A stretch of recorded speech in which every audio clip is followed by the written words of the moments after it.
पहले विनय जी मुझे ये बताइए आपने ऑप्शन से ही शुरू किया या आपकी ट्रेडिंग जर्नी कैसी रही और आप कब से ट्रेड कर रहे हैं? एक्चुअली ये शुरुआत ऑप्शन से बिल्कुल भी नहीं हुई है। मैंने मार्केट के ईच एंड एवरी इंडिकेटर्स को एक्सप्लोर किया है, चार्ट्स को एक्सप्लोर किया है, कैंडलस्टिक्स को एक्सप्लोर किया है।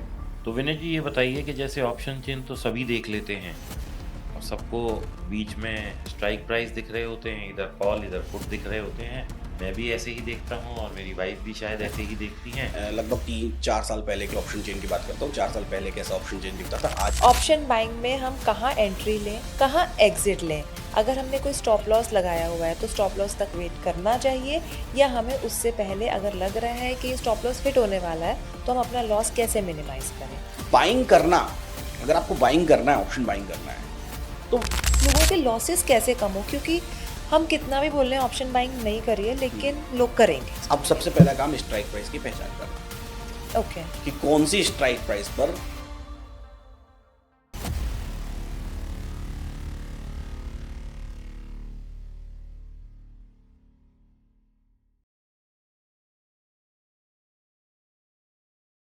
नमस्कार दोस्तों, स्वागत है आपका एक नए एपिसोड ऑफ डीप टॉक्स में। दोस्तों, डीप टॉक्स यानी बातें पैसों की, बातें गहराइयों की, जहां पर हम नए नए ट्रेडिंग के आइडियाज़ को एक्सप्लोर करते हैं, नई नई चीज़ों को सीखने की कोशिश करते हैं और जो गेस्ट हम इनवाइट करते हैं वो अपनी फील्ड में, अपने स्ट्रेटजी में और अपना जो भी उनका रिसर्च वर्क है उसमें महारत होते हैं। ऐसे गेस्ट जिनसे आपको बहुत कुछ सीखने को मिलता है, मुझे बहुत कुछ सीखने को मिलता है, क्योंकि दोस्तों कोई भी ज्ञान परिपूर्ण नहीं होता। मैं भी सीख रहा हूँ और आप लोग मुझे बहुत कुछ नया नया सिखाते हैं, कुछ कमेंट्स के फॉर्म में, कुछ स्ट्रेटजीज के फॉर्म में। कुछ लोग रिकमेंड करते हैं कि इस गेस्ट को बुलाइए, उनके पास एक अच्छा ज्ञान है। तो दोस्तों, हमें भी बहुत कुछ सीखने को मिलता है आप लोगों के कमेंट्स के माध्यम से। तो अपने कमेंट्स कभी भी बंद मत करिए, अपने कमेंट्स लिखते रहिए और पूजा जी आपको खास तौर से आपके कमेंट्स का जवाब देती हैं। जो आप वहाँ कमेंट देखते हैं वो पूजा जी करती हैं, क्योंकि टीम को इतना एक्यूरेट रिप्लाई देना नहीं आता और बहुत सारे लोगों की शिकायत थी कि सर आपके यहाँ से कमेंट नहीं आता, तो पूजा जी अब स्वयं करती हैं और उस पर टाइम लगाती हैं। तो दोस्तों, आज जो हमारे गेस्ट हैं वो बहुत खास हैं। वो खास क्यों हैं? क्योंकि दोस्तों उनकी एक विशेष महारत है ऑप्शन ऑप्शन चेन ऑप्शन की स्टडीज में। और दोस्तों उन्होंने एक ऐसी स्ट्रेटेजी भी बनाई है जिससे कि वो रिवर्सल कैच कर लेते हैं, यानी ऊपर जाता बाजार कहाँ से रिवर्स होगा और नीचे जाता बाजार कहाँ से पलटेगा। काफ़ी सक्सेसफुल ट्रेडर हैं, बहुत अच्छा एक्सपीरियंस है, डॉक्टरेट लगाते हैं अपने नाम के आगे, इसका मतलब पढ़े लिखे तो हैं ही हैं। तो आपके लिए कोई ऐसा ट्रेडर आज नहीं है जो सिर्फ मार्केट से सीख के ट्रेडर बन गया है। ऐसा ट्रेडर है जो कि एक पढ़े लिखे ट्रेडर हैं। तो डॉक्टर साहब, मैं आपको अपने आप बारे में भी इंट्रोड्यूस करा दूं कि मैं भी डॉक्टर दीपक वाधवा हूं जी। और मैं भी एमबीए फाइनेंस के बाद पीएचडी फाइनेंस और स्टॉक मार्केट भी है। तो दोस्तों, स्वागत करते हैं डॉक्टर विनय प्रकाश तिवारी जी का, जो कि आप लोगों ने इनकी बहुत सारी वीडियोस भी देखी होंगी। इनका एक प्रोडक्ट है जो कि बहुत वायरल भी है, और लेकिन आज हम उसके बारे में बात नहीं करेंगे। आज हम सिंपल इनसे इनकी नॉलेज एक्सप्लोर करेंगे कि किस तरीके से आप लोग सिंपल चीज़ों से, किस तरीके से आप लोग ऑप्शन चेन को पढ़ के, डेटा को एनालाइज करके, किस तरीके से आप लोग अपनी ट्रेडिंग जर्नी को और बेहतर बना सकते हैं, यानी बेहतर से बेहतरीन बना सकते हैं। तो स्वागत करते हैं विनय जी का, जो कि बनारस से स्पेशली आज गुड़गांव आए हैं हमारे साथ शूट करने के लिए। तो बहुत बहुत धन्यवाद विनय जी आपके यहाँ आने का। और मैं आशा करता हूँ कि आज आप ऐसा ज्ञान देने वाले हैं जो अब तक हमारे चैनल पे कहीं नहीं था और यूट्यूब पे भी कहीं नहीं मिलेगा लोगों को। तो स्वागत है आपका। बहुत बहुत धन्यवाद। और आपके ऑडियंस को भी सभी को नमस्कार है, सभी को अभिनंदन है और उम्मीद करते हैं कि सभी लोग अच्छे और जीवन का आनंद ले रहे हैं। तो बहुत आपका धन्यवाद है, बहुत वार्मिंग वेलकम किया आपने, बहुत सारी बातें बता दी। एक चीज़ रह गई थी कि सेबी से रजिस्टर्ड इन्वेस्टमेंट एडवाइजर भी हूँ, तो वो मैं बता देता अच्छा अच्छा, हूँ। चलिए माफ़ी चाहता हूँ दोस्तों। वैसे तो इनके बारे में और भी बहुत कुछ है बताने के लिए। एक स्कूल भी चलाते हैं, तो एक फाउंडर भी हैं स्कूल के, और सेबी रजिस्टर्ड आरए भी हैं। तो स्वागत है विनय जी आपका। विनय जी आपका बहुत बहुत स्वागत है और आज आपसे हमें बहुत कुछ सीखने को मिलेगा। आप इतने परफेक्ट ट्रेडर हैं, जितनी भी मैंने आपकी वीडियोस देखी हैं आप बहुत अच्छे से एक्सप्लेन करते हैं और मैं चाहती हूँ कि मेरी भी ऑप्शन की स्किल्स इम्प्रूव हो।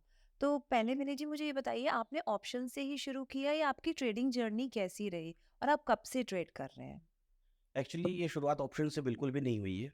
और मैंने मार्केट के ईच एंड एवरी इंडिकेटर्स को एक्सप्लोर किया है, चार्ट्स को एक्सप्लोर किया है, कैंडलस्टिक्स को एक्सप्लोर किया है, और सब कुछ जो है सब कुछ ट्राई किया है। और जो सब ट्राई करने के बाद धीरे धीरे ऑप्शन समझ आना शुरू हुआ, तो ऑप्शंस को भी ट्राई किया। और जब ऑप्शंस को ट्राई करना शुरू किया तो फिर ऑप्शन की कैलकुलेशंस तक पहुंचे, और कैलकुलेशंस तक पहुंचे तो फिर धीरे धीरे ऐसा लगा कि जब हम प्राइस एक्शन देखते हैं तो सिर्फ हमारे पास विजिबल्स होते हैं, सिर्फ हमको दिखाई देता है। इवैल्यूएशन दिखने पर जो जो आर्ट वर्क है, वहाँ आर्ट वर्क ही कहता हूँ मैं, तो आर्ट वर्क है वहाँ, उस आर्ट वर्क पर विजुअलाइजेशन पर हम अपनी इमेजिनेशन करके हम प्रेडिक्शंस करते हैं। लेकिन जैसे ही आप कैलकुलेशंस पर आते हैं तो ठीक वैसे ही जैसे एक बच्चा पढ़ता है तो एक सब्जेक्ट वो पढ़ रहा है ड्राइंग, और एक सब्जेक्ट वो पढ़ रहा है मैथमेटिक्स, तो दोनों में कितना डिफरेंस हो जाता है, ठीक उतना ही डिफरेंस मुझे यहाँ फील होता है कि whenever you are going ahead with the multiple charts, candles और दुनिया भर की चीज़ें वहाँ पर जाते हैं। देन फिर जब आप आते हैं कैलकुलेटिव डेटा पर, तो डेटा ऑलवेज आपको, जब वहाँ पर चार्ट्स पे जो भी पैटर्न्स बन रहे हैं उनके कंफर्मेशन को डेटा हमेशा इंश्योर करता है कि अगर ये बन रहा है तो अगर ये डेटा में भी यही चीज़ हो रही है तो वो होगा। ऐड ऑन हो गए वो एक एड ऑन दूसरे एड ऑन हो गए, एक दूसरे के पूरक हो गए, कॉम्प्लीमेंट करने सिम्बियोटिक लगे एक दूसरे को। तो विनय जी ये बताइए कि जैसे ऑप्शन चेन तो सभी देख लेते हैं और सबको बीच में स्ट्राइक प्राइस दिख रहे होते हैं, इधर कॉल इधर पुट दिख रहे होते हैं। मैं भी ऐसे ही देखता हूँ और मेरी वाइफ भी शायद ऐसे ही देखती हैं। बिल्कुल।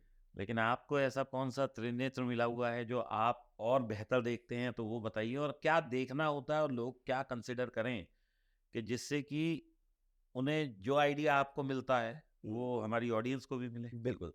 देखिए जैसे ऑप्शन चेन सभी देखते हैं, अभी आज के मैं लगभग 3-4 साल पहले के ऑप्शन चेन की बात करता हूँ। 4 साल पहले कैसा ऑप्शन चेन दिखता था, आज कितने बदलाव आ गए हैं सारे ऑप्शन चेन्स में, तो उसके बारे में पहले मैं बात करता हूँ। पहले ऑप्शन चेन दिखता था, सिर्फ बीच में स्ट्राइक प्राइसेस दिखते थे, बाकी दोनों तरफ प्लेन आपको नंबर्स, डेटा की ग्रिड्स दिखाई दिया करती थी, है ना।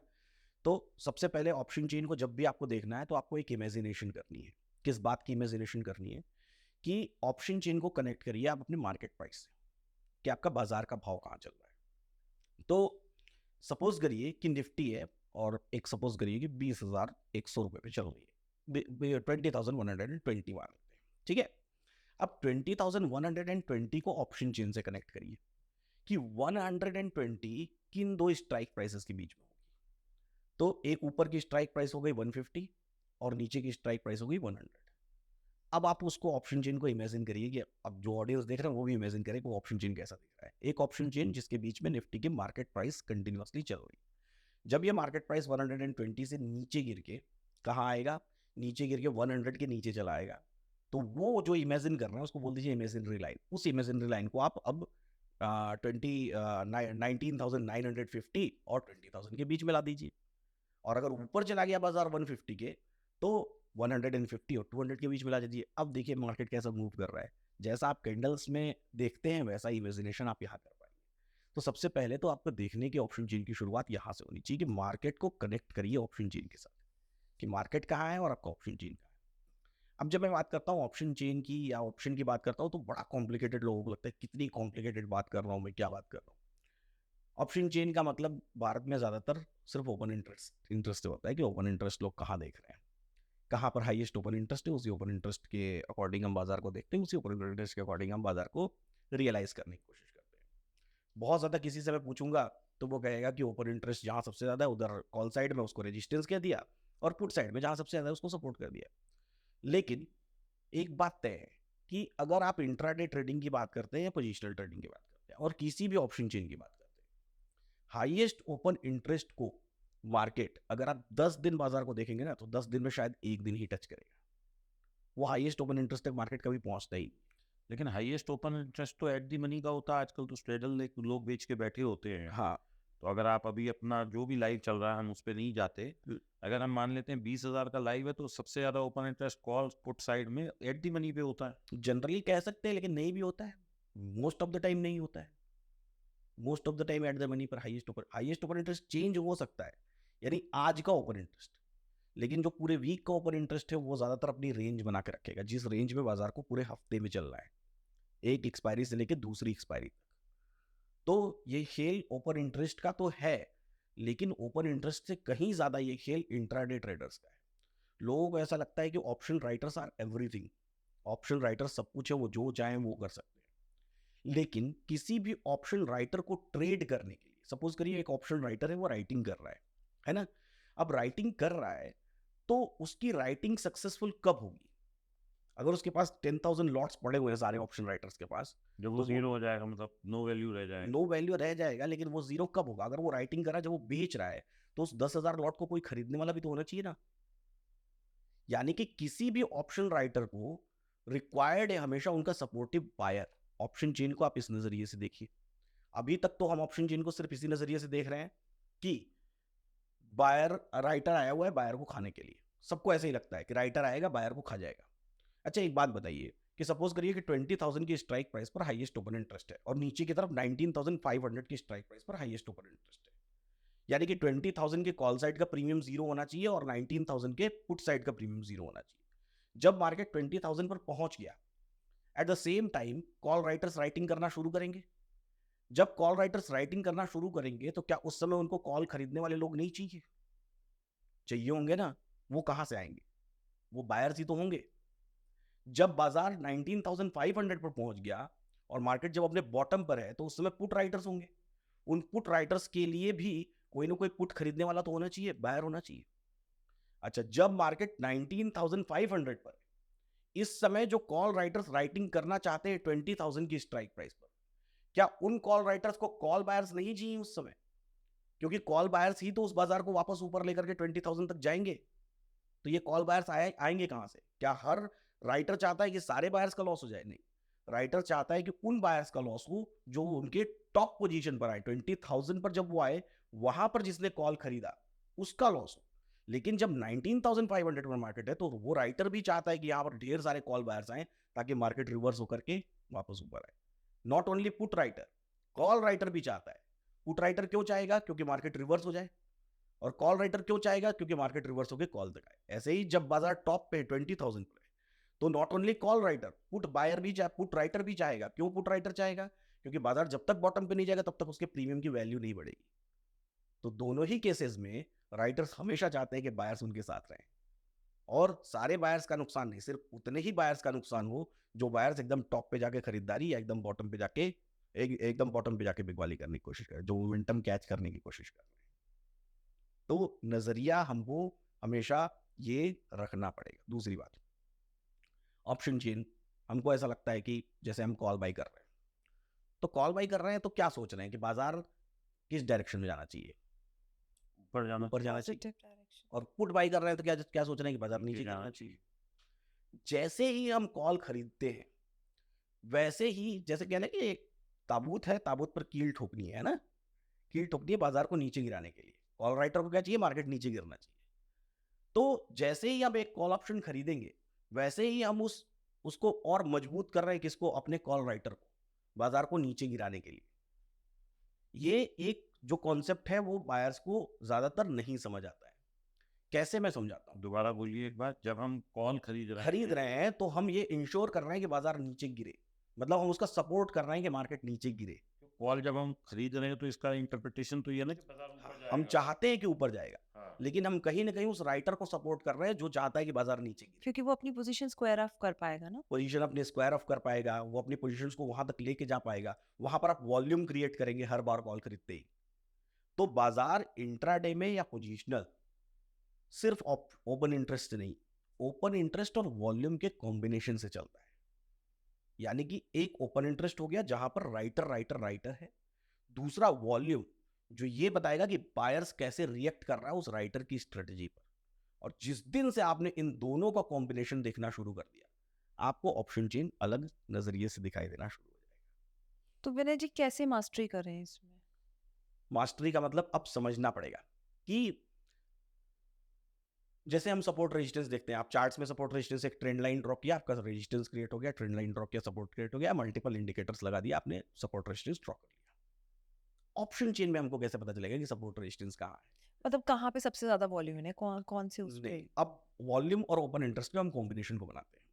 तो एक मेरी डेफिनेशन है ऑप्शन चेन पर, रेजिस्टेंस की डेफिनेशन, उसको समझने का प्रयास करते हैं। जो हमने इमेजिनरी लाइन बताई यानी मार्केट प्राइस, इमेजिनरी लाइन से आउट ऑफ द मनी की तरफ हमेशा जाते समय, कहाँ? बाहर की तरफ। यानी कि जहां भी मार्केट प्राइस है, चाहे आप पुट साइड में देख रहे हैं चाहे आप कॉल साइड में देख रहे हैं, जहां भी आप देख रहे हैं बाहर की तरफ जाते समय सबसे बड़ा ओपन इंटरेस्ट या फिर सबसे बड़ी वॉल्यूम, इनमें से जो भी आपको पहले प्राप्त हो जाए, पहले मिल जाए, जैसे मान लीजिए मार्केट 20,000 पे चल रही है, ठीक है। मार्केट का प्राइस 20,000 हाँ। है, तो कहाँ तक जाने पे हमें मिल जाए? सपोज करिए कि सबसे बड़ी वॉल्यूम है 20,100 पर और ठीक है। सबसे बड़ा ओपन इंटरेस्ट 20,200 पर। तो आज का रेजिस्टेंस 200 नहीं है, ओपन इंटरेस्ट नहीं है, आज का रेजिस्टेंस 100 है जो वॉल्यूम है। वो दिखता है ऑप्शन चेन में? दिखेगा ऑप्शन चेन में, सबसे बड़ी वॉल्यूम आपको दिखेगी ऑप्शन चेन में। जब भी आप ऑप्शन चेन को देखेंगे आपको वॉल्यूम दिखाई देगी, उसमें से जो सबसे बड़ी वॉल्यूम है उसी सबसे बड़ी वॉल्यूम को आपको पिक करना है। और अगर पहले ओपन इंटरेस्ट वाला ओपन इंटरेस्ट रेजिस्टेंस है, जो पहले आ जाए वो जो पहले आ resistance है। जाए, जब आप आउट ऑफ द मनी की तरफ चलेंगे जो पहले आ जाए वही आपका रेजिस्टेंस है। अगर दोनों साथ में आ गए तो आज दोनों मिलकर रेजिस्टेंस है। यहाँ पर आपको फैक्टर तय करना पड़ेगा कि आज वॉल्यूम का और रेजिस्टेंस है या ओपन इंटरेस्ट का रेजिस्टेंस है या दोनों का रेजिस्टेंस है। 3 फैक्टर्स हो सकते हैं, या तो सिर्फ वॉल्यूम का रेजिस्टेंस है, या तो सिर्फ ओपन इंटरेस्ट का रेजिस्टेंस है, या तो दोनों का मिलकर रेजिस्टेंस है। ठीक है, सही सपोर्ट भी वॉल्यूम का सपोर्ट है या ओपन इंटरेस्ट का सपोर्ट है या दोनों का सपोर्ट है। दोस्तों जब हम ऑप्शन चेन में आप देखते हैं कि मान लीजिए 20,000 निफ्टी चल रही है या 50,000 बैंक निफ्टी चल रही है, तो आप लोग क्या देखते हैं? स्ट्राइक प्राइस देखते हैं, उसके आगे जाके एक जगह ओपन इंटरेस्ट लिखा होता है। तो वो जो ओपन इंटरेस्ट होता है उसके आगे एक नंबर लिखा होता है, मान लो 50 लाख है, तो इसका मतलब है 50 लाख नंबर ऑफ कॉल्स बिके हुए हैं। लेकिन वो जो डेटा होता है वो राइटिंग का होता है, यानी कि बिकवाली कहाँ पे सबसे ज़्यादा हुई है। लेकिन जैसा विनय जी से हम समझ पा रहे हैं, अगर किसी ने बेचा है तो साथ में किसी ने खरीदा भी है, तो आप उसको दोनों नज़रिए से देखें, लेकिन वो डेटा राइटिंग का होता है, वो बाइंग का डेटा नहीं होता।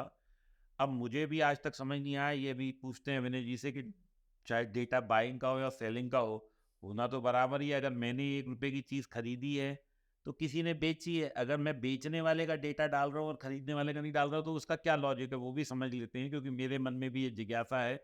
लेकिन मैं पिछले 7, 8, 12 साल से जब से सीखता आया हूँ, मेरे को यही बताया गया कि ये राइटिंग का डेटा है। तो अभी आप लोगों के बिहाफ पे ये प्रश्न पूछने वाला हूँ मैं विनय जी से, शायद हमारी ये जो एक जिज्ञासा है उसको ये सॉल्व कर सकें। दूसरी एक और चीज़, जब आप देखते हैं सबसे ज़्यादा जो ओपन इंटरेस्ट यानी कि राइटिंग का डेटा, अगर मान लीजिए 20,000 बाजार चल रहा है और 20,500 पे है कॉल राइटिंग का डेटा और 19,500 पे है पुट राइटिंग का डेटा, यानी कि ये सब रेजिस्टेंस है और ये सपोर्ट है। लेकिन विनय जी का ऐसा कहना है कि केवल इस डेटा को मत देखिए, आप इसके साथ वॉल्यूम क्या ऐड हुआ है उसको और कंबाइन करिए, तो आपके पास एक बेहतर पिक्चर निकल के आएगी। आगे समझते हैं, कंटिन्यू करते रहिए और देखते रहिए, क्योंकि आज बड़ा मज़ा आने वाला है। और ऑप्शन चेन जब तक आप ये पूरा एपिसोड देखेंगे आज का डीप टॉक्स का, मैं आई विल मेक श्योर कि आप महारत बन जाएं, आप लोग बिल्कुल जिसे कहते हैं उत्तीर्ण हो जाएं ऑप्शन देखने में। अब वापस आते हैं आपके उस सवाल पर जी। कि खरीदना बेचना तो एक ही बात हो गई, एक ही बात नहीं हुई।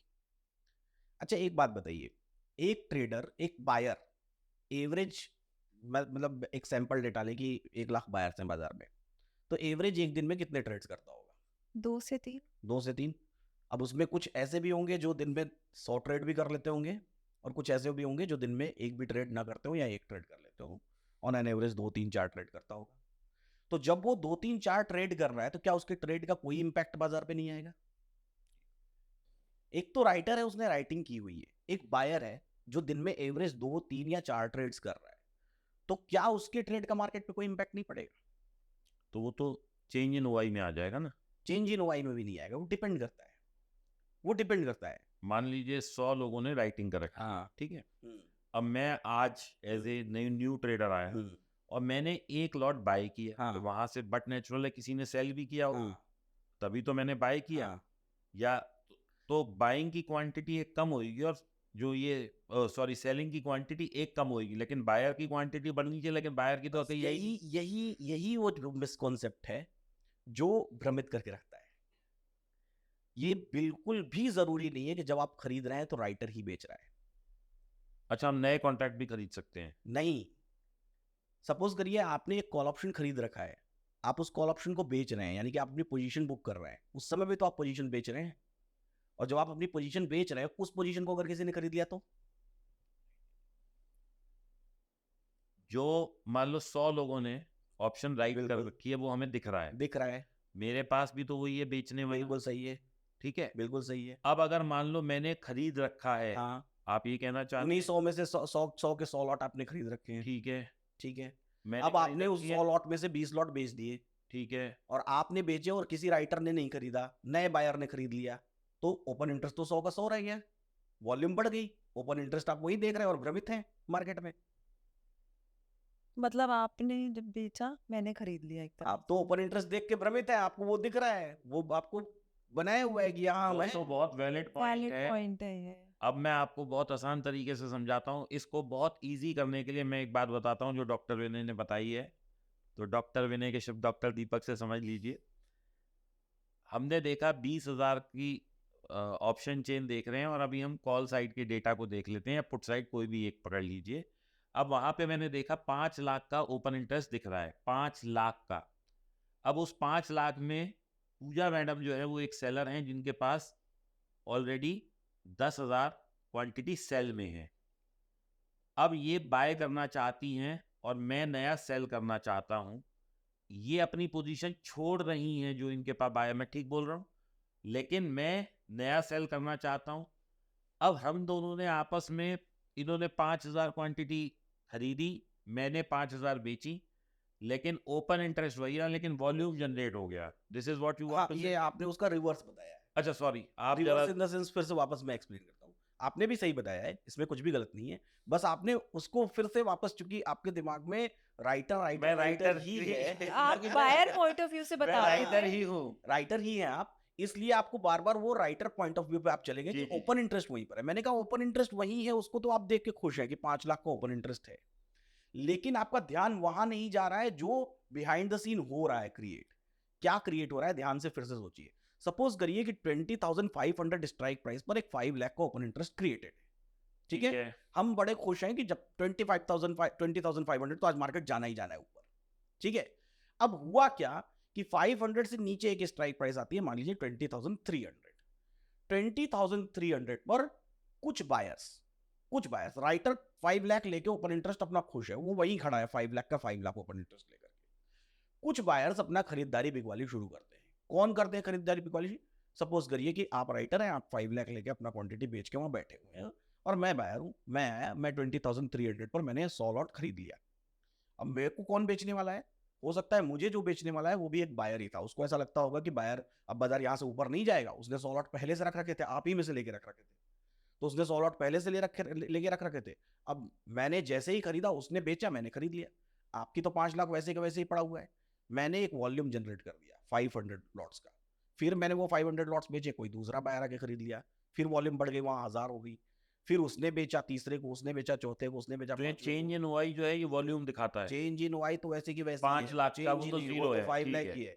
एक्चुअली में वॉल्यूम जनरेट होती चली जा रही है, जो हम जिस कॉलम को हम देखते ही नहीं है, जहां पर हमारा ध्यान ही कभी नहीं जाता है, वो वॉल्यूम बढ़ते बढ़ते ओपन इंटरेस्ट तो 5 लाख का 5 लाख पड़ा हुआ है, वॉल्यूम पहुंच गई 20 लाख, 25 लाख, 30 लाख, 32 लाख। तो अच्छा चलो, अब दोस्तों इन्होंने बहुत आसान तरीके से समझा दिया। अगर नहीं समझ में आएगा कमेंट करिएगा, मैं इसका जो है एक छोटा सा एक्सेल शीट बना के आपको दे दूंगा ABC करके, कि ये पुराना कस्टमर है, ये नया कस्टमर है, और ये नया नया बिल्कुल अभी अभी आया है, वो मैं समझा दूंगा।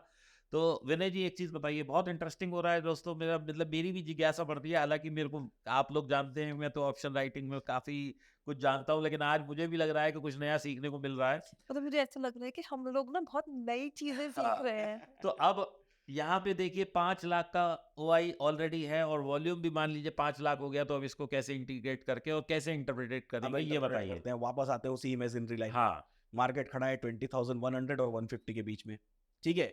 आप 5 लाख का ओपन इंटरेस्ट 20,500 पर लेके बैठे हुए हैं, और मान लीजिए कि उसी 20,100 पर पुट साइड में हाईएस्ट ओपन इंटरेस्ट है। तो आपको तो ये तो पता है कि बाजार यहां से नीचे नहीं गिरेगा, और आपको ये पता है कि ऊपर कहां जाएगा, 20,500 पर तक जाएगा, क्योंकि वहां पर हाईएस्ट वॉल्यूम है। अब आपने यहां से खरीदारी चालू की, या हो सकता है कि आपने, सपोज करिए कि राइटिंग वाले के लिए तो मैं नहीं बोल सकता, लेकिन मान लीजिए एक बायर, चूंकि बायर ज्यादा है मार्केट में, तो उसने खरीदारी शुरू की, और वो कहां तक खरीदारी को एक्सपेक्ट कर रहा है कि मैं 500 तक लेके मार्केट को जाऊंगा।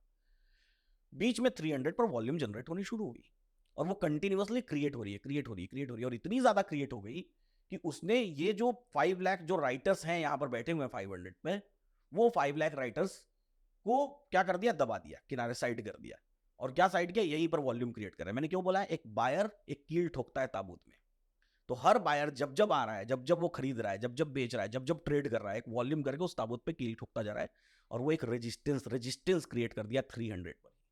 वो रजिस्ट करने लगा मार्केट उसी 300 पर। क्यों? क्योंकि जैसे ही 300 के करीब मार्केट आता है, वैसे ही कुछ बायर्स पोजीशन अपनी निकाल लेते हैं और नए बायर्स एंटर कर जाते हैं। बार बार जैसे ही बाजार 300 से फिर नीचे जाता है, फिर वो बायर्स खरीदना शुरू कर देते हैं, और हैवी बायर्स फिर से वहां पोजीशन 300 पर आते ही निकाल लेते हैं, और बाजार बार बार 300 से नीचे गिरता चला जाता है, नीचे गिरता चला जाता है।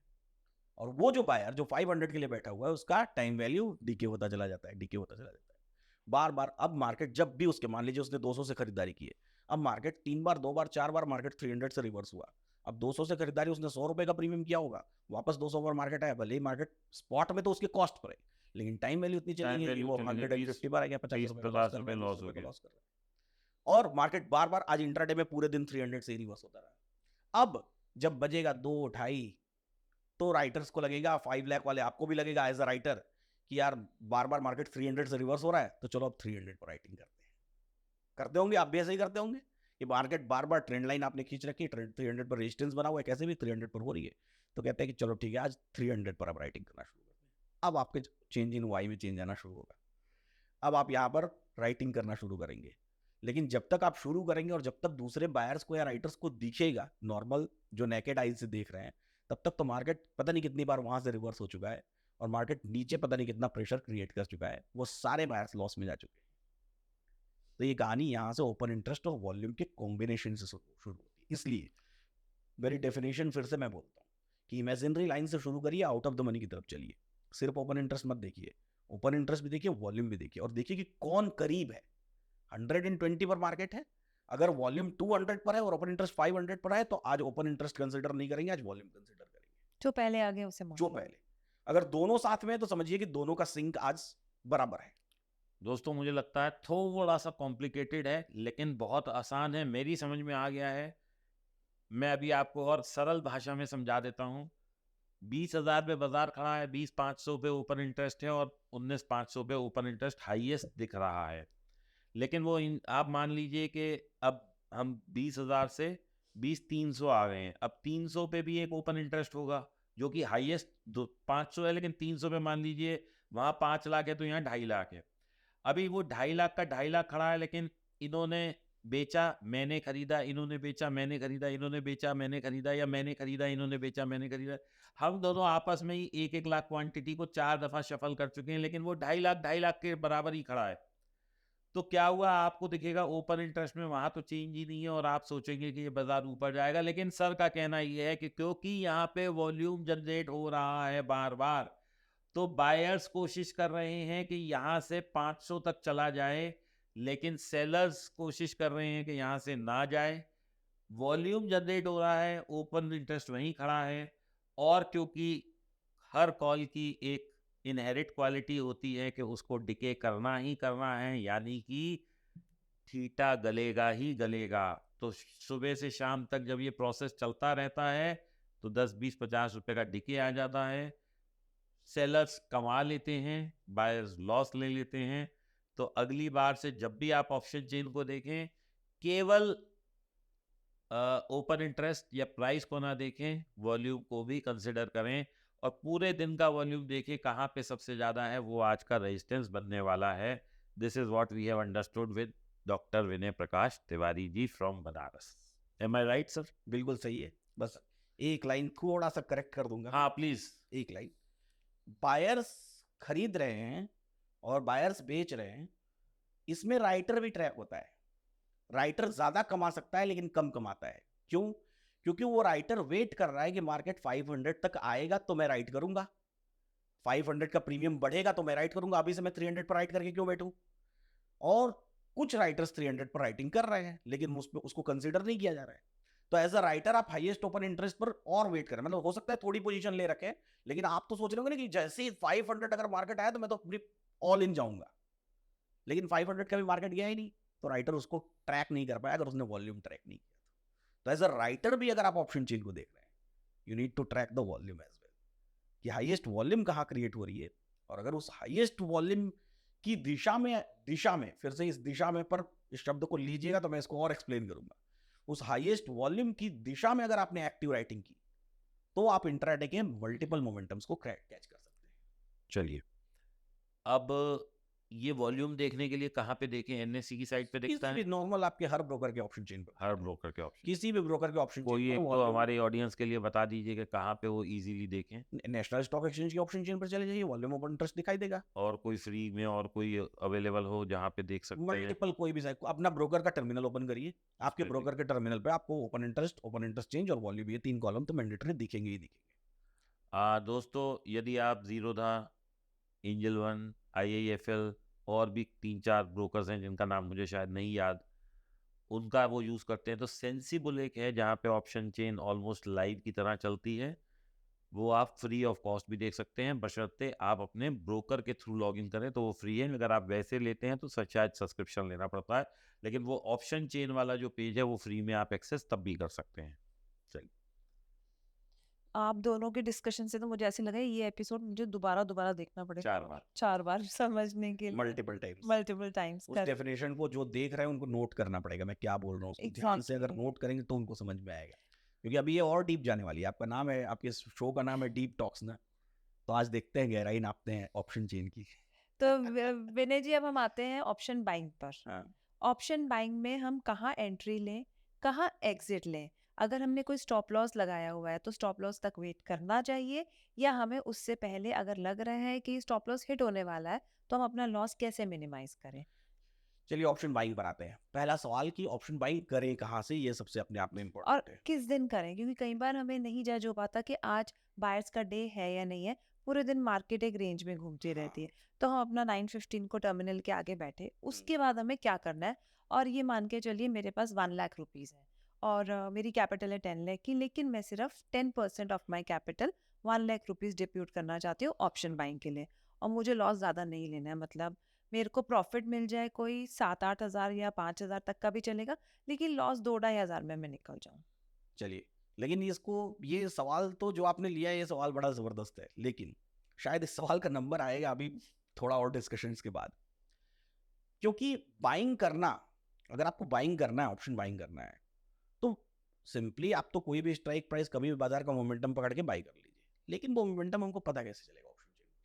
और वो मोमेंटम सडनली चला भी जाता है। अगर आपने हाँ, बाइंग करी है, वो एक ही कैंडल आती है जो वो हम्म, सारा मोमेंटम एक ही बार लेकर में के चली एब्सॉर्ब जाती कर है। लेती है। हाँ, तो इस चीज को आई वांट के लोगों के लॉसेस कैसे कम हो, क्योंकि हम कितना भी बोल रहे हैं ऑप्शन बाइंग नहीं करिए, लेकिन लोग करेंगे। करेंगे, तो अगर बिल्कुल। चलो उन्होंने जंप करना ही है उसमें, तो कैसे उस चीज को करेक्ट करा जाए कि उनकी लॉसेस मिनिमाइज हो ताकि उन्हें प्रॉफिट अब मैक्सिमम सबसे मिले। पहला काम स्ट्राइक प्राइस की पहचान करना, ओके। कि कौन सी स्ट्राइक प्राइस पर, जो मैंने अभी डेफिनेशन बताई, सपोज करिए कि हाईएस्ट ओपन इंटरेस्ट है, हाईएस्ट वॉल्यूम, तो कॉल साइड में कौन सी स्ट्राइक प्राइस पर रेजिस्टेंस क्रिएट हो रहा है, और पुट साइड में कौन सी स्ट्राइक प्राइस पर और सपोर्ट ये क्रिएट हो रहा है। कब करना है? 9:15 मार्केट ओपन होने के बाद कब कभी तक? भी कर सकते हैं आप, कभी भी कर सकते 9:30 हैं। से लेकर के 2:30 के बीच में कभी भी कर सकते ओके। हैं। 2:30, 3:30 नहीं बोला, 3:30।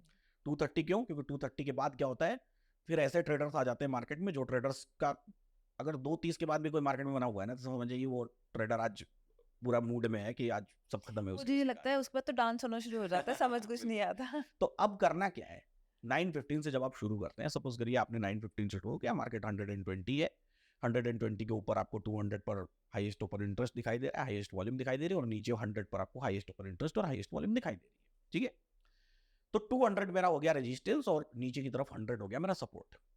तो मेरे पास अब रेजिस्टेंस और सपोर्ट दोनों मुझे पता है strike price wise, highest open interest, highest volume. इसका ध्यान रखना है कि कौन पहले दिखाई दे रहा है, इन नंबर्स को आपको देखना पड़ेगा बहुत ध्यान से।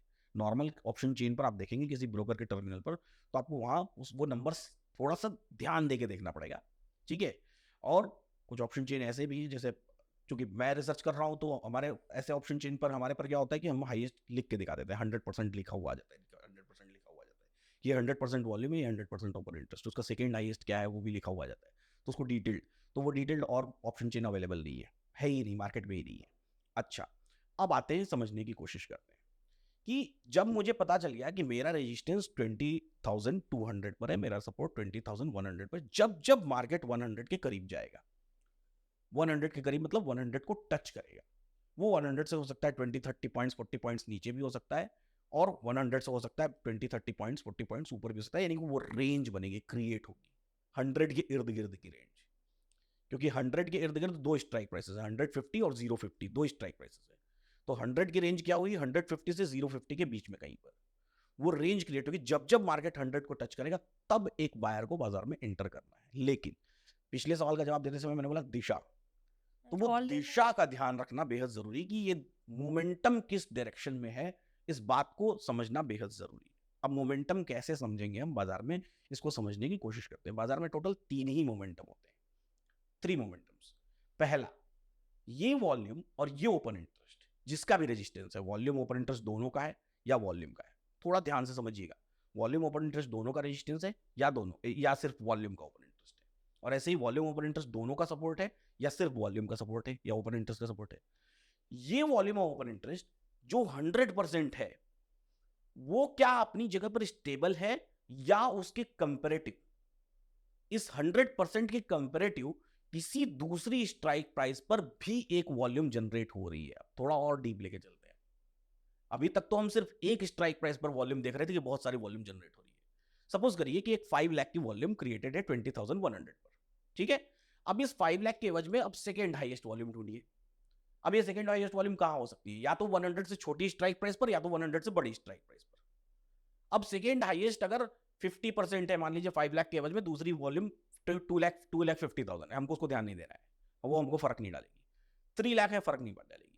लेकिन जैसे ही वॉल्यूम 75% के ऊपर आए, 75% के ऊपर आए, यानी लगभग 4 लाख के आसपास, जैसे ही सेकेंड हाईएस्ट वॉल्यूम 75% को क्रॉस करेगी, सेकेंड हाईएस्ट, अब आपको यह ध्यान देना है कि सबसे हाईएस्ट वॉल्यूम से ये छोटी स्ट्राइक प्राइस पर है, बड़ी स्ट्राइक प्राइस पर है। ध्यान से समझिएगा मैं फिर से क्या बोल रहा हूं। सपोज करिए कि 20,100 पर सबसे बड़ी वॉल्यूम है, उसके एवज में सेकेंड हाईएस्ट वॉल्यूम, अगर सबसे बड़ी वॉल्यूम 1 लाख है तो सब दूसरी वॉल्यूम अगर 50,000 की है हम ध्यान नहीं देंगे, 60 है तो भी ध्यान नहीं देंगे, 70 है तो भी ध्यान नहीं देंगे, लेकिन 75 जैसे ही क्रॉस की अब हम उसको ध्यान देंगे।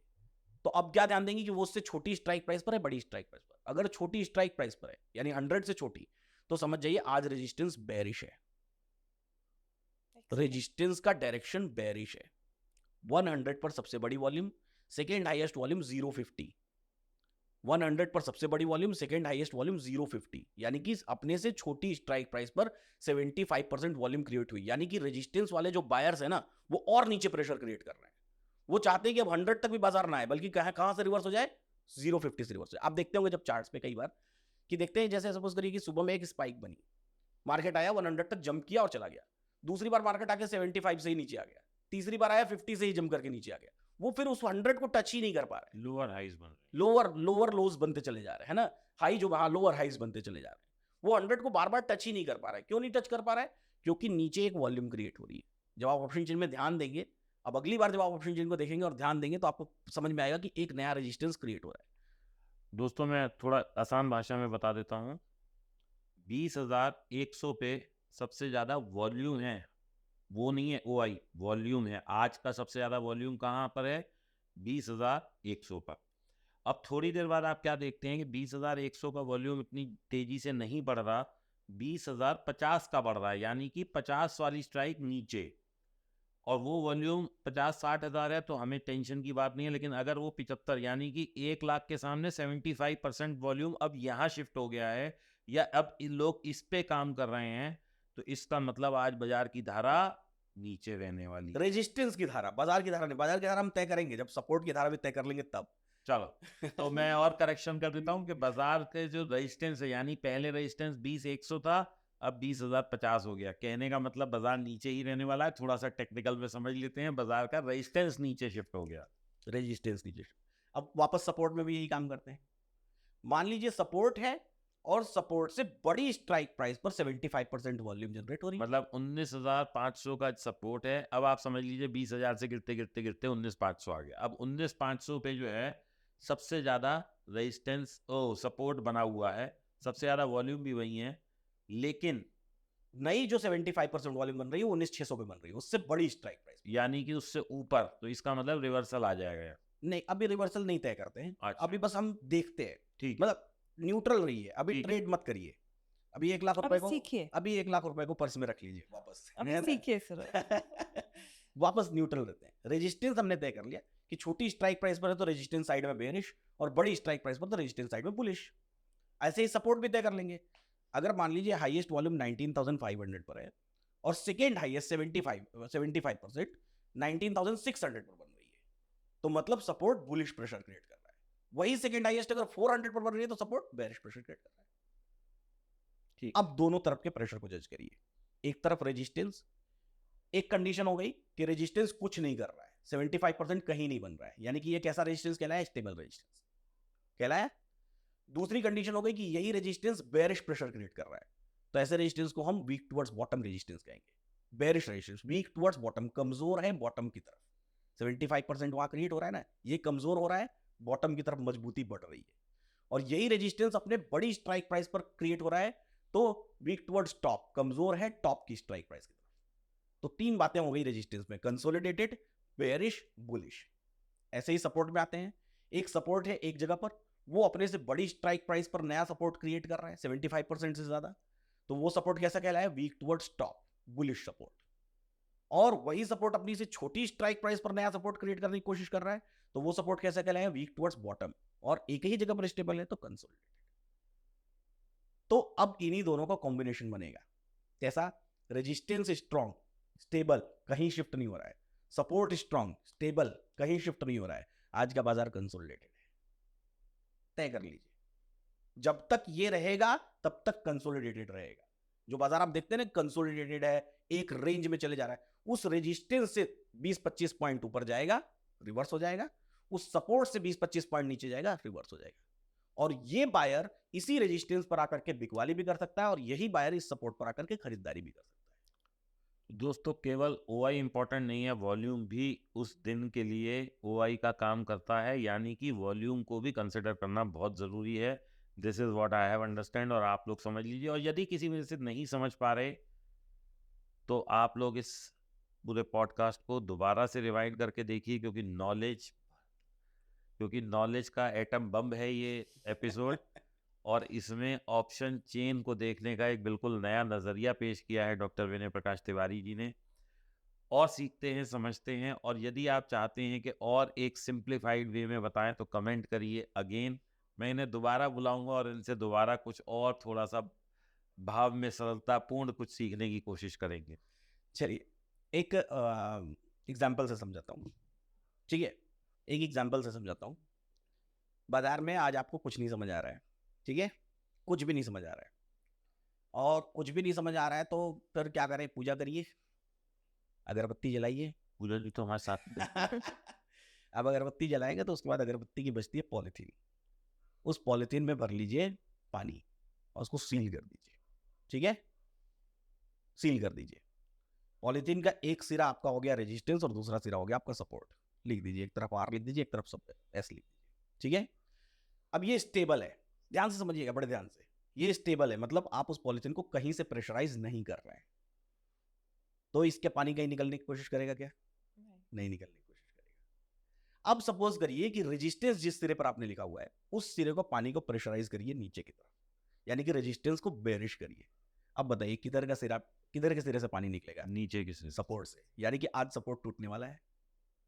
अगर सिर्फ रेजिस्टेंस बेरिश है और सपोर्ट अपने आप में स्ट्रांग भी है तो भी क्या टूटेगा?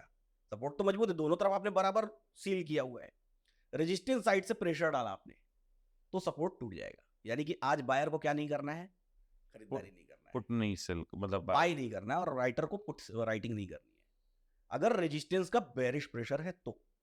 अब इसी पॉलिथीन को आप सपोर्ट साइड से प्रेशराइज करिए ऊपर की तरफ, तो आज पुट आपको नहीं खरीदना है या फिर कॉल की राइटिंग नहीं करनी। यानी कि सपोर्ट अगर बुलिश प्रेशर क्रिएट कर रहा है, रेजिस्टेंस भले ही अपने आप में कितना भी मजबूत हो, आप देख रहे हैं हाईएस्ट ओपन इंटरेस्ट है 300, मान लीजिए हाई ओपन इंटरेस्ट का ही रेजिस्टेंस है, हाईएस्ट ओपन इंटरेस्ट है।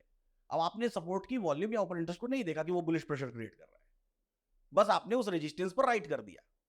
और कई बार आपके साथ भी हुआ होगा कि ओपन इंटरेस्ट टूट गया, आप सोचते रहे कैसे टूट गया, आप सरप्राइज हो गए और भाग गया दूसरी स्ट्राइक प्राइस पर। लेकिन जब तक पता चला तब तक तो बहुत सारी पोजीशन जा चुकी है। क्यों भागा? क्योंकि सपोर्ट उधर से खेल गया था, उसने बुलिश प्रेशर क्रिएट किया था, आपने उसकी तरफ तो ध्यान ही नहीं दिया, आप तो highest open interest call side का देखते रह गए। ऐसे ही सपोर्ट साइड में आपने राइटिंग कर रखी है, रेजिस्टेंस ने बेरिश प्रेशर क्रिएट किया, और किसका किया? ओपन इंटरेस्ट मान लीजिए अपनी जगह पर है, वॉल्यूम ने बेरिश प्रेशर क्रिएट कर दिया, उधर सपोर्ट का ओपन इंटरेस्ट टूट गया। तो आप तो बैठे के बैठे रह गए और आप सोचते रह गए कि आज ये हाईएस्ट ओपन इंटरेस्ट टूटा क्यों। कभी किसी ने सोचा ही नहीं कि क्यों टूटा, सिर्फ लोग सोचते रह गए टूट गया, चलो आज हमारा दिन नहीं था, आज इन राइटर्स को भी लॉस हुआ होगा। लेकिन अगर इन थियरीज के हिसाब से आप देखेंगे तो वो टूटना था, इसलिए टूटा। बहुत टेक्निकल हो चलिए गया। विनय जी, ऐसा है, मेरा तो दिमाग से थोड़ी चीजें ऊपर निकल रही हैं।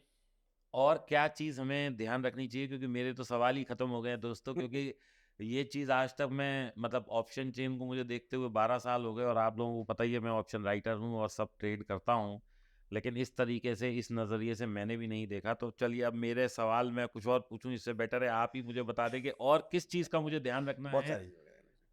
क्या समझ आ रहा है आपको अभी तक? क्या समझ आया? मुझे ये समझ आया कि volume is to be considered, और वॉल्यूम पे भी खेला जा सकता है, केवल ओआई को नहीं देखना है, क्योंकि ओआई कई दफ़ा स्टेबल रह सकता है, और वॉल्यूम अगर बढ़ रहा है तो इसका मतलब रेजिस्टेंस नीचे, और अगर उससे अगली स्ट्राइक, नीचे वाली स्ट्राइक में कॉल में अगर वॉल्यूम बढ़ रहा है, इसका मतलब रेजिस्टेंस डाउनवर्ड जा रहा है। बस आपको दोनों बातों का ध्यान रखना है, दोनों को कंबाइन करिए।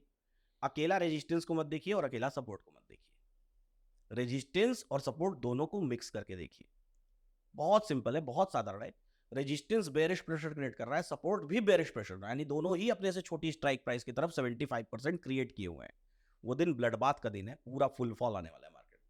कोई सपोर्ट उस बाजार को रोक नहीं सकता, कोई सपोर्ट नहीं रोक पाएगा, गिरता रहेगा वो बाजार। रेजिस्टेंस बुलिश प्रेशर क्रिएट किया हुआ है, सपोर्ट भी बुलिश प्रेशर क्रिएट किया हुआ है। ये बुल रन का बाजार है, कोई रेजिस्टेंस इस बाजार को नहीं रोक सकता। आपको उस दिन कॉल राइटिंग करनी ही नहीं। वो तो बायर्स का डे है फिर तो complete बायर्स है। का डे है और पुट राइटर्स का डे है। वो चढ़ते हुए राइटिंग करते हुए चले जाएंगे, चढ़ते हुए रेटिंग मतलब मतलब एवरीथिंग। बड़ी स्ट्राइक प्राइसेस पर, अपने से बड़ी स्ट्राइक 700 बेची, फिर 19,800 बेची, मतलब बाजार ऊपर जाता जा रहा है, वो अपना बेचते चढ़ते जा चले रहे हैं। जाएंगे। शिफ्ट करते जाएंगे। और कॉल वाले जो राइटर थे वो भागते चले जाएंगे, भागते चले अपने से बड़ी स्ट्राइक प्राइस पर भागने लगेंगे, तो वो और ज्यादा बुलिश होता चला जाएगा। ये मोमेंटम होता है ना, मोमेंटम कैच करते हैं लोग, मोमेंटम को पढ़ने की कोशिश करते हैं। और दोनों अपनी जगह स्टेबल है, ये कंसोलिडेटेड बाजार है, दोनों तरफ से ट्रेडिंग कर सकते हैं। उस दिन बायर के लिए सबसे प्रीमियम डे होता है, सबसे अच्छा डे होता है, जिस दिन दोनों तरफ का बाजार है।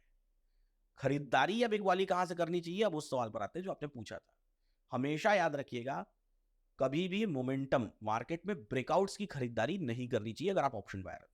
और लोग करते ही वही हैं ज्यादातर।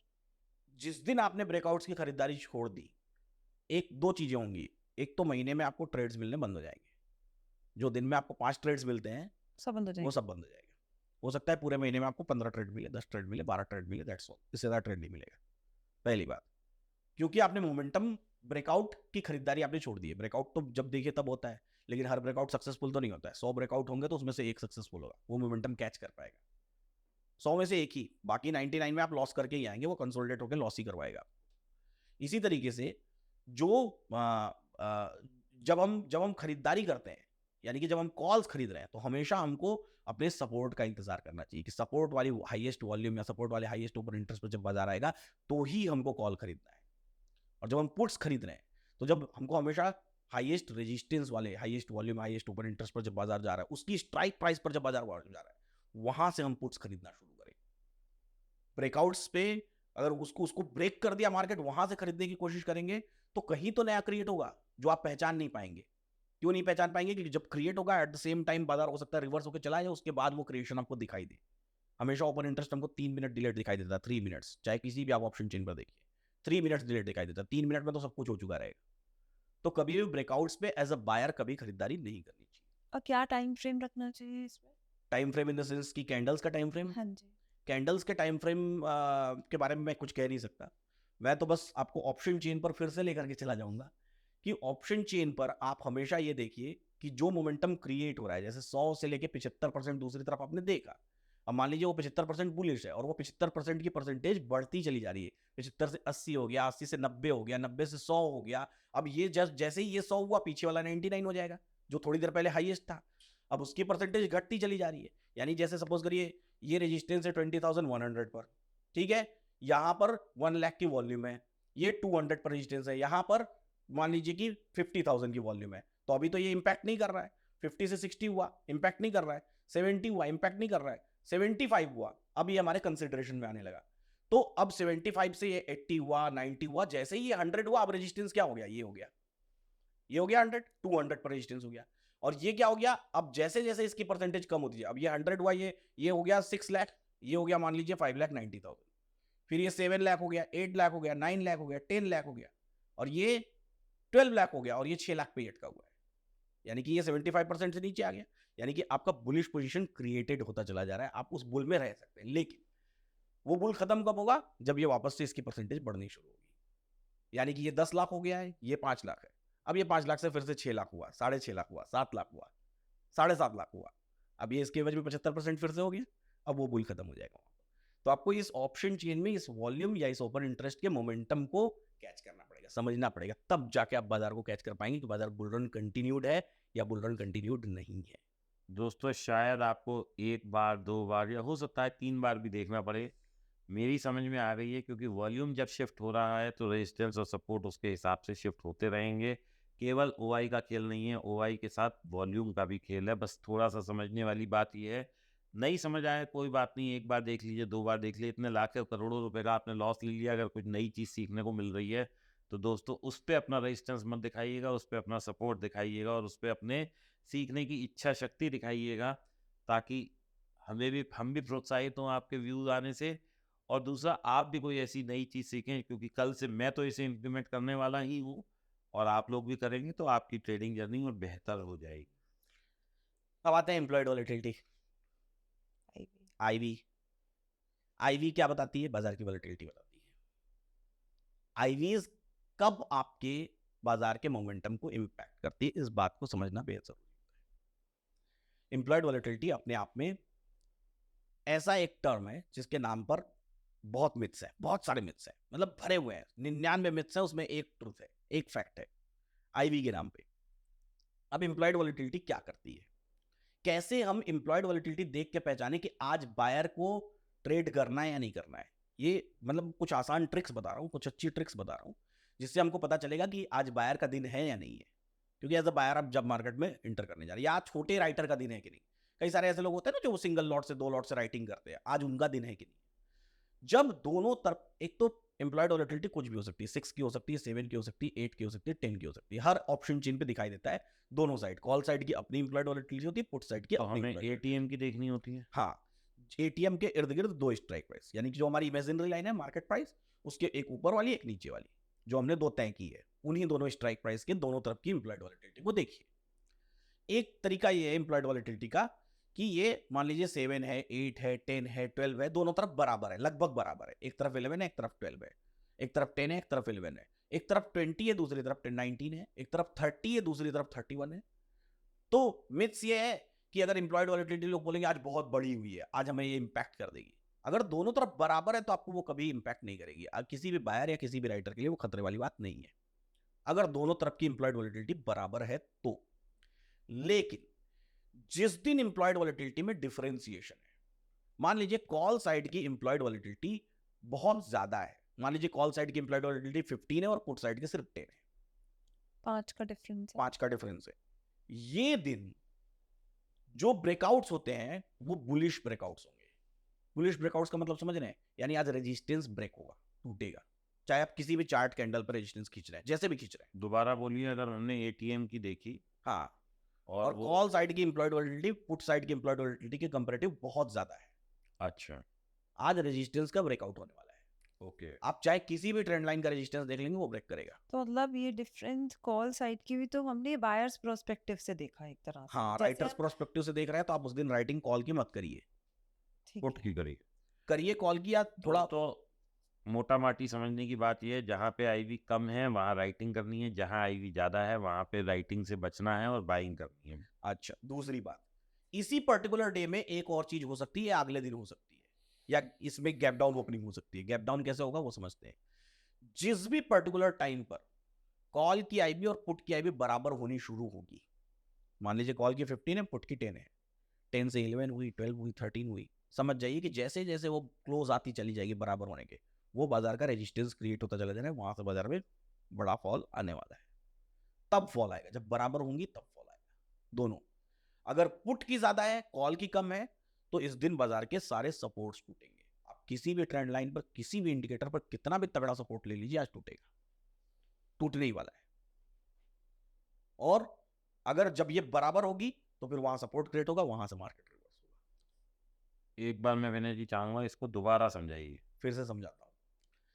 बीच में स्ट्राइक प्राइस दिख रही है ऑप्शन चेन 20,000 पे खड़े हो गए। 20,000 पे खड़े हैं। 20,000 की कॉल की जो है वो है समझिए 31 31 और पुट की है 36। 36 आज का सपोर्ट टूटने वाला है, क्योंकि पुट की इम्प्लॉयड वॉलिडिटी ज्यादा है। सपोर्ट टूटने वाला है, यानी कि पुट नीचे गिरेंगी, मतलब बाजार नीचे बाजार गिरेगा। नीचे गिरेगा। जिस साइड की वो है पुट साइड है तो बाजार नीचे गिरेगा, गिरेगा। कॉल साइड की अगर ऊपर है तो बाजार ऊपर ऊपर जाएगा। ठीक है। और कब तक ऊपर जाएगा? जब तक कि जैसे पुट साइड के 36 है, कॉल साइड के 31 है। एटीएम दोनों एटीएम के देखेंगे आसपास ही रहेंगे, ठीक है। एटीएम अब मान लीजिए कॉल साइड के बढ़ते बढ़ते अब 36 आने वाली है, तो समझ जाइए अब गिरना बंद। अब यहां से मार्केट क्या होने वाला है? रिवर्स होकर वापस ऊपर जाने वाला है। तब जाके आप कॉल की बाइंग शुरू कर सकते हैं। यही अगर कॉल साइड की इंप्लॉयड वॉलिडिटी 36 है और पुट साइड की 31 है, तो ऐसे केस में आज आप पुट्स मत खरीदिए, तब तक मत खरीदिए जब तक कि ये दोनों जाके बराबर हो जाए। आज बाजार सारे ब्रेकआउट्स करेगा, रेजिस्टेंस के ब्रेकआउट करेगा, इस दिन आप ब्रेकआउट ट्रेडिंग कर सकते हैं। और अच्छा मूव मिल जाता है। मूव मिलेगा। जब तक महीने में कितनी बार ऐसा होता है पता विनय नहीं, जी के? कह नहीं सकते। हो सकता है साल में 4 बार होता हो, 5 बार होता हो, 3 बार अच्छा। होता हो, 2 बार होता हो, 10 बार होता हो, कह नहीं सकते, क्योंकि ये डिपेंड करता है कि बाजार किस मोमेंटम में चल रहा है। कई बार बाजार में एक ही खबरें आती हैं, है ना। कई बार बाजार में इस तरह की न्यूज आती है जो सिस्टमेटिक या अनसिस्टमेटिक दोनों तरह की हो सकती है। तो इस खबरों के दौर में एक तो पहला बायस, रात में खबर आई, लोग सुबह ट्रेड करने की कोशिश करेंगे, वो होता नहीं है। वो ऐसा कुछ नहीं होता है। वो खबर का, कोई भी खबर का बाजार सिर्फ 1 मिनट का बाजार होता है, उससे ज्यादा का नहीं होता है। लेकिन इंप्लॉयड वॉलिटिलिटी का डिफरेंशिएशन स्पॉट और फ्यूचर के डिफरेंस के बीच में जितना बड़ा डिफरेंस होता चला जाएगा, उतना बड़ा डिफरेंस इंप्लॉयड वॉलिटिलिटी में होता चला जाएगा। तो कोई ऐसी न्यूज हो सकता है जो हमको नहीं पता है आने वाली है। कुछ तो ऐसा मार्केट में चल रहा है बिहाइंड द सीन जिसको हमको पता करने की जरूरत नहीं है। क्यों? कि जैसे हमको फीवर हुआ तो हम डॉक्टर के पास जाएंगे, तो डॉक्टर क्या करेंगे? डॉक्टर उस फीवर की दवा देंगे। अगर हम डॉक्टर से पूछे क्यों फीवर हुआ, कोई रीजन नहीं है। क्यों हुआ इसके पीछे जाने की जरूरत नहीं है। तो क्यों इंप्लॉयड वॉलिटिलिटी में डिफरेंशिएशन आया, क्या खबर है, इस बात को जानने की जरूरत नहीं है। आप बस इतना समझ लीजिए कुछ खबर है, इसका ये मतलब होता है। तो इंप्लॉयड वॉलिटिलिटी को हमेशा ध्यान में रखते हुए चलना है, ये बेहद इंपॉर्टेंट है। आप जैसे ऑप्शन बाय करा हमने, मैंने आपसे शायद ये क्वेश्चन पहले भी पूछा था कि हमने एक एसएल लगाया हुआ और एक टारगेट लगाया हुआ है। मान लीजिए कि टारगेट की तरफ उतना मूव नहीं किया, लेकिन वो एसएल की तरफ मूव करने लग गया, तो हमें कब एग्जिट करना है? एसएल तक वेट करना है या उससे पहले हम एग्जिट ले लें? हमें कभी भी डिपेंड करेगा ये मार्केट के मोमेंटम पर। मान लीजिए कि सपोज करिए कि मुझे बाजार आज बुलिश दिख रहा है, सपोर्ट रेजिस्टेंस दोनों बुल की तरफ मूव कर रहे हैं, और मैंने एक स्टॉप लॉस नीचे की तरफ लगाया, और मेरा स्टॉप लॉस सपोज करिए 50 पॉइंट्स नीचे है, मार्केट सिर्फ 10 पॉइंट्स ही नीचे आया, और मुझे पता चला कि सपोर्ट रेजिस्टेंस अब दोनों बेरिश मूव कर रहे हैं, बेयरिश मूव में है। यानी कि मार्केट का मोमेंटम चेंज हो गया। अगर मार्केट का मोमेंटम चेंज हो गया तो मेरे को 50 पॉइंट्स तक वेट करने की जरूरत ही नहीं है। तब तो मैं 10 पॉइंट्स पर भी, अगर मुझे, या हो सकता है मैं 50 पॉइंट्स का टारगेट लगा के बैठा हूँ और 10 पॉइंट्स ही टारगेट, 10 पॉइंट्स ही प्रॉफिट हो रहा है, एट द सेम टाइम वो मेरा स्टॉप लॉस ही है, मुझे एग्जिट कर जाना है। लेकिन अगर मार्केट का मोमेंटम मेरे फेवरेबल है, मार्केट बुलिश है, मैंने कॉल की पोजीशन खरीद रखी है, फिर भी बाजार नीचे गिर रहा है, और मैंने अभी 50 पॉइंट्स का स्टॉप लॉस लगाया, तो अब मुझे 50 पॉइंट्स तक का वेट करना है। ओके, मतलब आपको अपने सिस्टम पे पूरा ध्यान देना है जो आप फॉलो कर रहे हैं, और वो फिर एसएल आपको उसको बिल्कुल। पूरी रिस्पेक्ट आपकी करनी है। डायरेक्शन में अगर बाजार है, आपके फेवरेबल बाजार है, तो पूरा स्टॉप लॉस का वेट करिए।